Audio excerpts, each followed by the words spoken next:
May I come in, sir? Assalamu alaikum. Hi.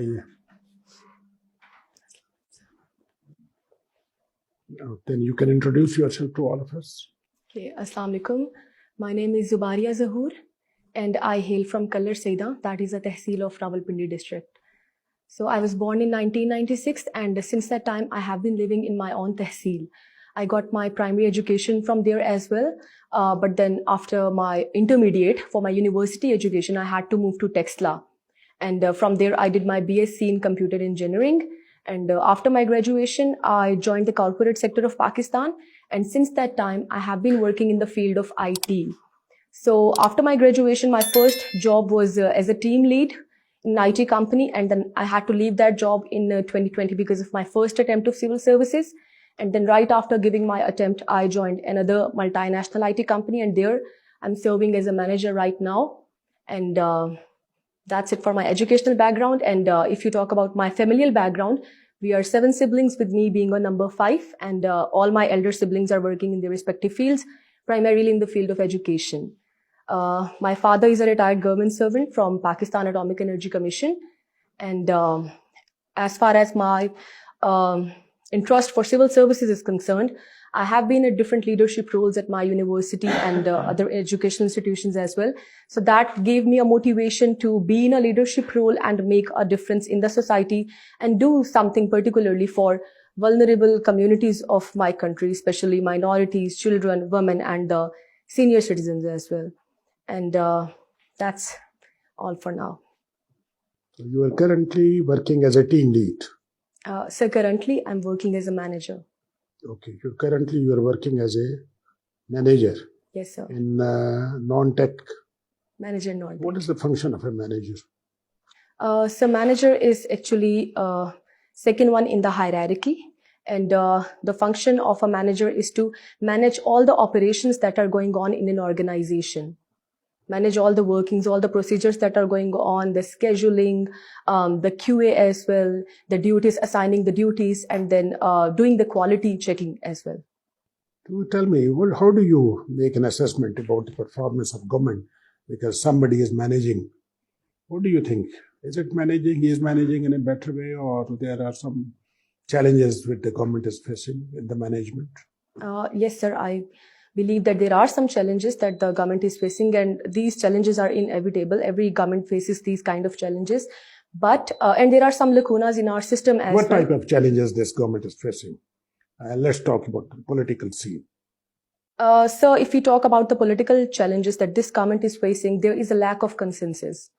And because of that lack of consensus, the primary function of the political system of a country, or the primary function of the legislative branch of a country, which is legislation, that cannot be done because of the lack of consensus. And that we just saw when the governing party, it presented the mini budget as well.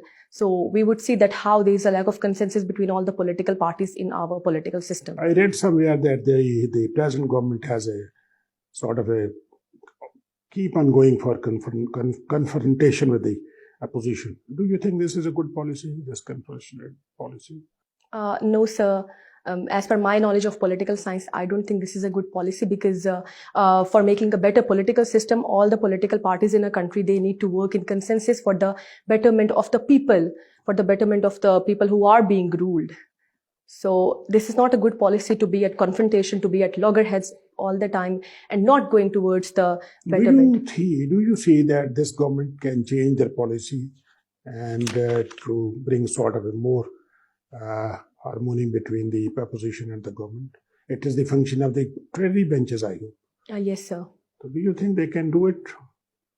Sir, I think that everything is achievable if you have the motivation or if you have the dedication to do that.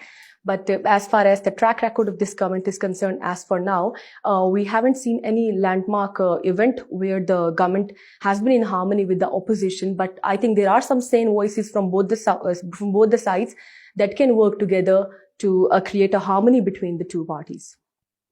Tell us about national security policy which the government has formulated. What are the salient features?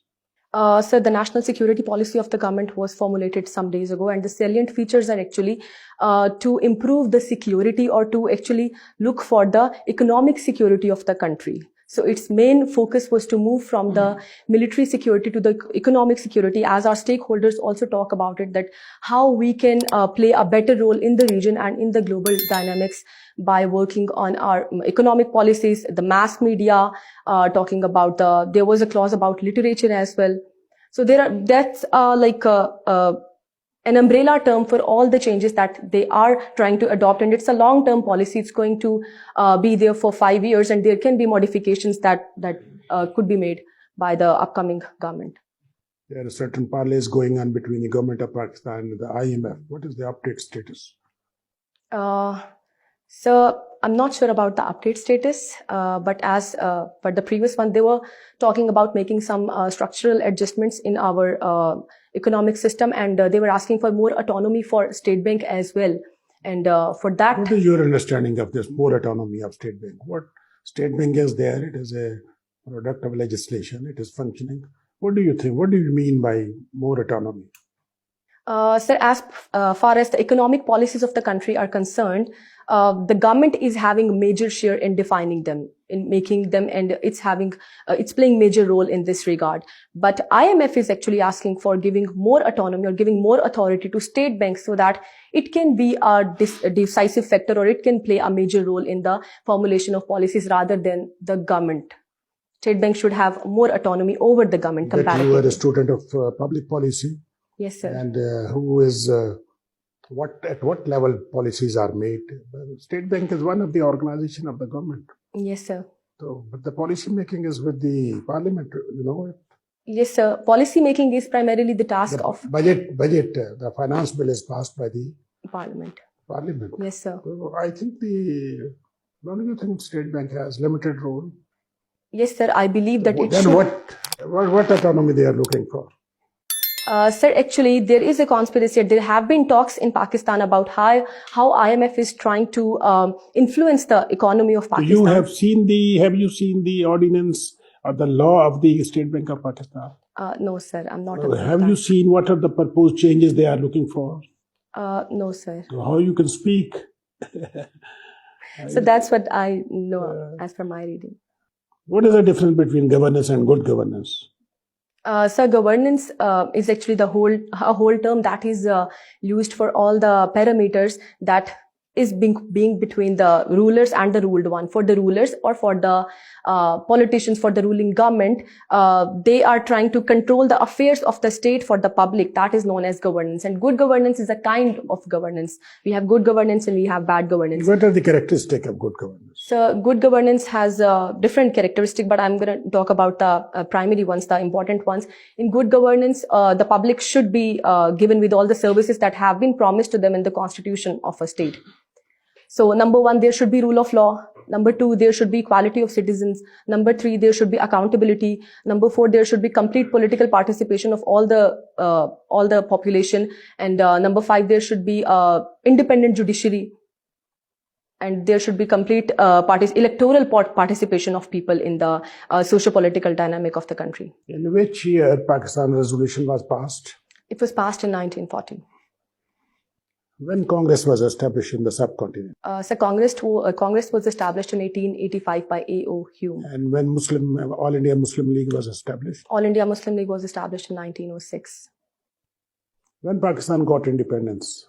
Pakistan got its independence on 14th of August, 1947. Who are the signatory of the 73 Constitution? Can you name 1, 2, 3 persons? The writers? The signatory of the 73 Constitution of Pakistan. So, may I make a guess? Okay. You tell me what are the salient features of Pakistan Constitution 1973. So talking about the salient features of 1973 Constitution, number 1, it promises a bicameral legislature consisting of Senate and National Assembly. Number 2, it talks about the principle of federalism, where there will be a federation and there will be some autonomous units known as provinces in our constitution. Number 3, it talks about Islamic provisions as well. Number 4, it talks about making local government in Pakistan. Number 5, it grants us with the principles of policy and fundamental rights. Number 6, there is objective resolution as well. And number 7, it talks about the appointment of judges, appointment of armed officers, appointment of the formation of the legislature as well.